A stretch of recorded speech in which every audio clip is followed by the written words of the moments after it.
Hey guys, Mario here. So, what's with all these three-letter organizations really needing to be scrutinized by the American public? We have the FBI and their searches, and now there's scrutiny because people are remembering the fact that Peter Strzok was testifying before Congress and he was talking about the investigation. He's looking at the camera with an evil eye and be like, "Oh, well, we lied. We know we lied." And his girlfriend and also an agent. Then we have Christine Blasey Ford, who was willingly lying to these people. We have the IRS, which is supposed to be in charge of checking money. Okay, so people who are overdue with their taxes. I mean, the whole foundation of America was no taxation without representation, and the people will argue like, "Oh, you shouldn't have to pay taxes," and that, and hey, suffice it to say, we'd all be a little richer if we didn't have to pay so much in taxes.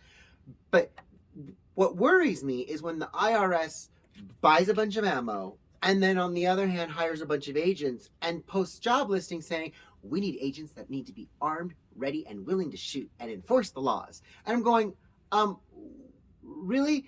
My taxes are not that big a deal, not to the point where you have to come with armed agents to my front door.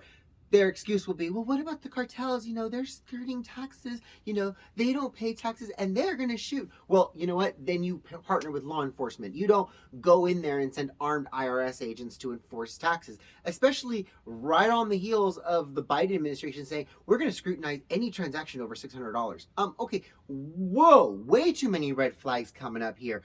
We don't even have to go too far to look into the Orwellian nature of everything that's happening in our country. You have the rewriting of definitions like recession.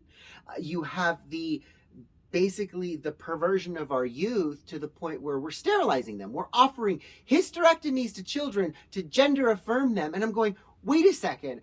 My friend who's now in her 50s couldn't get a hysterectomy at 26, so this is 30 years ago, after she had 3 children, and the doctor warned her, "If you have another child, you will die." And she went, "Great, take the plumbing." And they said, "Yeah, no, we know for the youth." She's like, "No, take it." And they're like, "No, no, no."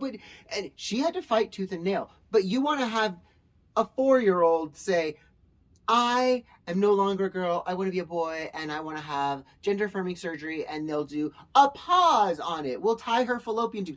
Don't touch their reproductive organs. This is just as awful as some of the faiths that I see coming out of the Middle East that actually will cut off parts of a person's anatomy to say, "Oh, well, you don't deserve pleasure. That's what our religion deems." We're not that type of a society, but we're very closely encroaching it, and it's very scary. This is why we all need to start forming networks. Tim Pool was talking about Public Square. I've been talking about it for months now.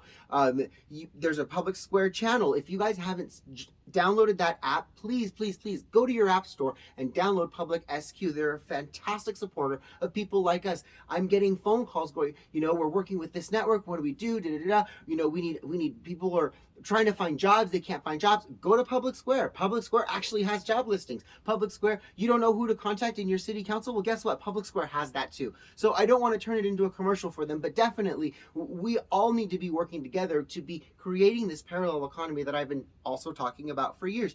The growing your own food, that's one of the biggest groups in there. It's encouraging people and giving you tips and tricks and other information and other vectors of being able to just share yourself and not feel like you are among people who are just going to push you down, knock you down, make fun of you. Because I get those trolls. We all get those trolls, and sometimes they're fun to poke around with. Sometimes they're not. You just block them and you go away. And of course, they'll resurface using a sock account, which is the hallmark of what Antifa and the left do. But back to our original topic with these 3-letter agencies, I want to leave you guys with something very, very interesting to chew on. Did you know that the Summer of Love, when all of these riots were going on, did you know that most of them happened in cities that had a Federal Reserve? The Federal Reserve, as we know, is not a whole, is about as federal as Federal Express. And you have the IRS buying ammo, hiring armed agents.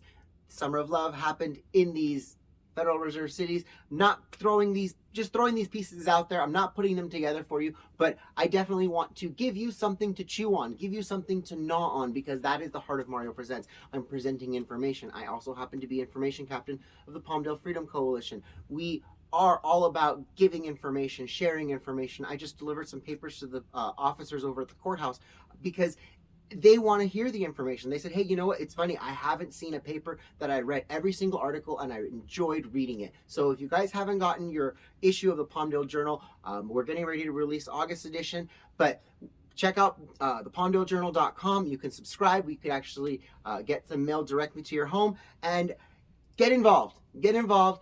Stop being silent. Stop being afraid. Wear your patriotism on your sleeve, because the American flag is not a racist symbol. I love you guys all. I'll talk to you guys soon. Mwah!